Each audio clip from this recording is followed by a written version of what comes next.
जय हिंद। एक नए एपिसोड में आपका स्वागत है। इस वीडियो की हम शुरुआत करने वाले हैं एम्प यानी कि अस्त्र माइक्रोवेव प्रोडक्ट लिमिटेड से आई एक रिपोर्ट से।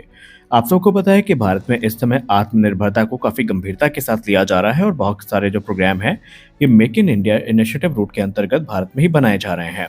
और इसी क्रम में हैदराबाद स्थित अस्त्र माइक्रोवेव प्रोडक्ट लिमिटेड ने एक अनाउंसमेंट करी है। और ये अनाउंसमेंट तेजस मार्क 1, तेजस मार्क 2, सुखोई 30 MKI, मिग 29 जैसे प्रोग्राम्स के लिए काफी महत्वपूर्ण बन जाती है। दरअसल भारत में इस समय लगभग सभी डिफेंस सिस्टम को इंडिजनाइज करने का प्रयास किया जा रहा है और काफी हद तक इसमें सफलता मिल भी गई है। एक तरफ जहां तेजस मार्क 1 के लिए उत्तम रेडार को तैयार किया जा रहा है, तो ये हमें तेजस मार्क 2, सुखोई 30 MKI और मिग 29 में भी देखने को मिलेंगे। इसी क्रम में एएमपी यानी अस्त्र माइक्रोवेव प्रोडक्ट लिमिटेड ने अनाउंसमेंट करी है कि उनकी अगर करंट मैन्युफैक्चरिंग कैपेसिटी की बात करें तो वो तकरीबन 36 उत्तम ईसा रेडार प्रति वर्ष की दर से बना सकते हैं। जी हाँ, उन्होंने रिपोर्ट के माध्यम से अवगत करवाया है कि 36 उत्तम ईसा रेडार जो कि active electronically scanned array radar हैं, ये इनके द्वारा बनाए जा सकते हैं। और ये भारत के एम जो कि मेक इन इंडिया इनिशिएटिव का है और आत्मनिर्भर भारत का है, उसको काफी ज्यादा सपोर्ट करते नजर आ रहे हैं।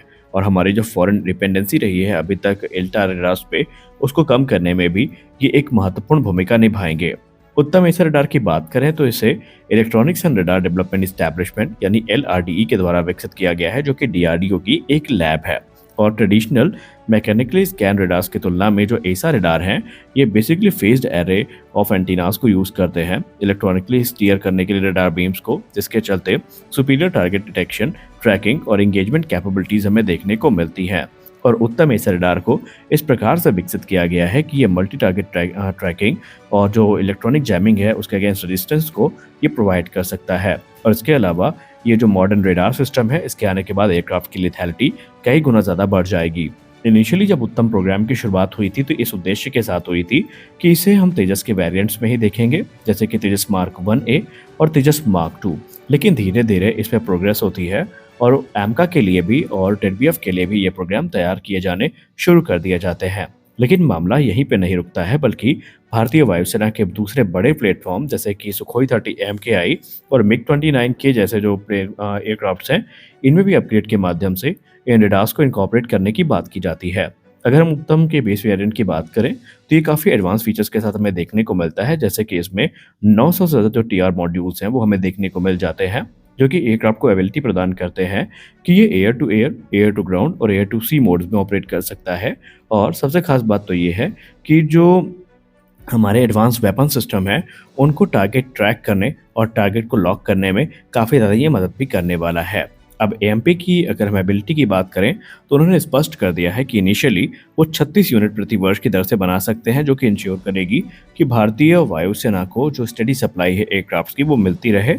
और आगे चल के अगर ज़रूरत पड़ती है तो इन नंबर्स को बढ़ाया भी जा सकता है। एमपी ने यह भी कहा है कि भविष्य में हमको पता है कि ऑर्डर्स काफ़ी बड़े आने वाले हैं।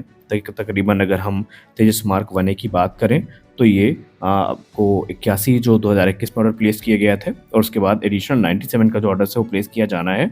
और ये जो एडिशनल 97 जेट्स का ऑर्डर है, ये तो पूरी तरीके से ये जो उत्तम एसा रडार है इससे इक्विप होकर आएंगे। और इनिशियली 120 तेजस मार्क 2 भी भारतीय वायुसेना के लिए ऑर्डर किए जाने हैं। आने वाले भविष्य में इनकी संख्या 200 को पार करेगी। और इसी प्रकार एम का भी बड़ी संख्या में ऑर्डर किए जा रहे हैं। तो रिक्वायरमेंट के हिसाब से जो प्रोडक्शन कैपेसिटी है उसको बढ़ाने में भी जो एएमपी है वो काम कर रही है। और उन्होंने ये आश्वासन दिया है कि भारतीय वायुसेना की जरूरत को पूरा करने के लिए हर यथासंभव प्रयास करने के लिए वो तैयार हैं। और भारत में जो मेड इन इंडिया रेडार का प्रोडक्शन रेट है उसको भी ऊपर करने का ये प्रयास करेंगे। अगली रिपोर्ट में बात करने वाले हैं हम एक ऐसे प्रोग्राम के बारे में जो कि भारतीय नौसेना के लिए शायद सरदर्द बन सकता है। और ये प्रोग्राम है राफेल एम, टेडबीएफ और मिग 29K। जी हाँ, चरणबद्ध तरीके से इन सब में जो बड़ा डेवलपमेंट है हमें देखने को मिला है। मीडिया के हवाले से बात करें तो वो भारतीय नौसेना जो पहले ये मान के चल रही थी कि 2032 तक जो मिग 29K फाइटर एयरक्राफ्ट है इनको रिटायर करने की प्रक्रिया की शुरुआत होगी, अब यहाँ पर मजबूरन एक बड़ा कदम उठाने वाली है। और ये कदम होगा मिग 29 को एक और लाइफ एक्सटेंशन प्रोग्राम से गुजारने का, क्योंकि भारतीय नौसेना ने डिसाइड कर लिया है कि जब तक 2035 से 40 के बीच में टेडबीएफ भारतीय नौसेना को ज्वाइन कर नहीं लेते, तब तक वो मिग 29K को ऑपरेशनल बनाए रखने का हर यथासंभव प्रयास करेंगे। और उन्होंने ये भी कहा है कि टेडबीएफ प्रोग्राम को पूरी तरीके से भारतीय नौसेना का समर्थन प्राप्त है, लेकिन अभी इसमें हमें एक लंबा इंतजार करना पड़ेगा ये बात खुद भारतीय नौसेना भी अब समझती है। मिग-29K की बात करें तो ये काफ़ी पुराने हो रहे हैं और बीते समय के साथ इसमें सिक्योरिटी इश्यूज़ और मेंटेनेंस इश्यूज़ भी हमें देखने को मिले हैं। लेकिन इनके बावजूद भी अब इसमें जो एक अपग्रेडेशन प्रोग्राम है, इसकी शुरुआत होने वाली है। ट्विन इंजन डिग बेस फाइटर की बात करें तो ये भारतीय नौसेना का एक अत्याधुनिक फाइटर एयरक्राफ्ट तो होने वाला है, लेकिन इसमें जो इंतज़ार है, वो काफ़ी बड़ा है। क्योंकि अभी तक इस प्रोग्राम ने अपने सीडीआर को पूरा नहीं किया है और इसको अभी जो क्रिटिकल अप्रूवल्स हैं, इनका इंतज़ार भी है। एक रिपोर्ट तो ये भी इंगित करती है कि भारतीय नौसेना ने तकरीबन 14 मेजर फीचर्स को और आउटलाइन किया है, जो कि टेडवीएफ में होने चाहिए और इस समय इस पे काम किया जा रहा है। रिपोर्ट्स ये भी इंगित करती है कि वो टेडवीएफ प्रोग्राम जिसकी पहली उड़ान को हम लोग 2026 में एक्सपेक्ट कर रहे थे, अब इसको 2029 के लिए रीशेड्यूल कर दिया गया है और इसी के चलते जो प्रोडक्शन टाइमलाइन है, वो भी 2035 से 36 तक पहुंच चुकी है। अब यहाँ पर डिपेंड करेगी ये चीज़ें कि ये जो 36 की टाइमलाइन बताई जा रही है 2036 की, ये तभी होगी जब सारी चीज़ें अकॉर्डिंग टू रोड मैप चलेंगी। क्योंकि आपको बता दें कि मिग-29K की जहाँ तक बात रही तो इसको 2040 तक अब सर्विस में रखने की बात हो रही है, यानी भारतीय नौसेना समझती है कि 2036 से 37 के पहले ये एयरक्राफ्ट भारतीय वायुसेना को ज्वाइन नहीं करने वाले। अब यहाँ पर एक और चीज़ आपको बता दें कि कुछ लोग ये कहते नज़र आते हैं कि टेडवीएफ के जैसे प्रोटोटाइप बन जाएँ, हम इनके एक्सटेंसिव ट्रायल की शुरुआत कर लें और इनके ट्रायल्स के बाद सारी चीज़ें वैलिडेट करके इनको सीधा क्यों ना हम ऑपरेशनल रोल में डिप्लॉय कर दें। तो ये एक गलतफ़हमी है, ये एक मिथ है। हमें समझना होगा कि हम एक कैरियर बॉर्न फाइटर बना रहे हैं, हम एयरफोर्स वेरिएंट इसका नहीं बना रहे हैं। यानी कि टेडवीएफ को अगर हम तेजस मार्क 2 या एमका से कंपेयर करें तो इनकी तुलना में 2 गुना इनको डेवलपमेंटल फ्लाइट ट्रायल से गुजरना पड़ेगा, क्योंकि बहुत सारे यूनिक चैलेंजेस हमारे सामने होंगे और चैलेंजेस में बहुत सारे क्रिटिकल फीचर्स हैं, जैसे कि auto take off, auto landing हो गया, इन सब को टेस्ट करना होगा। जो एयरक्राफ्ट की कैरेक्टरिस्टिक्स हैं वो देखनी होगी, कोई यहाँ पर दिक्कत तो नहीं है ये समझना होगा। हाई स्ट्रेस एनवायरनमेंट में इनको टेस्ट करना होगा।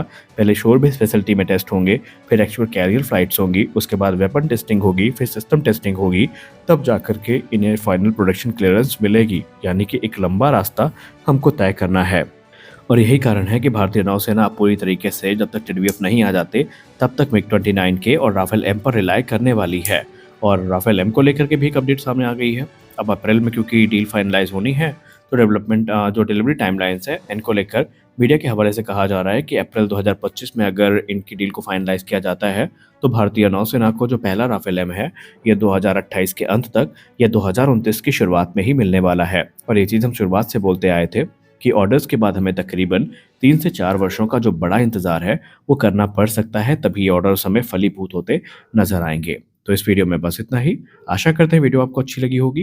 वीडियो अच्छी लगी वीडियो को लाइक करिए, नए हैं चैनल को सब्सक्राइब करिए। मिलते हैं अगले वीडियो में, तब तक के लिए जय हिंद।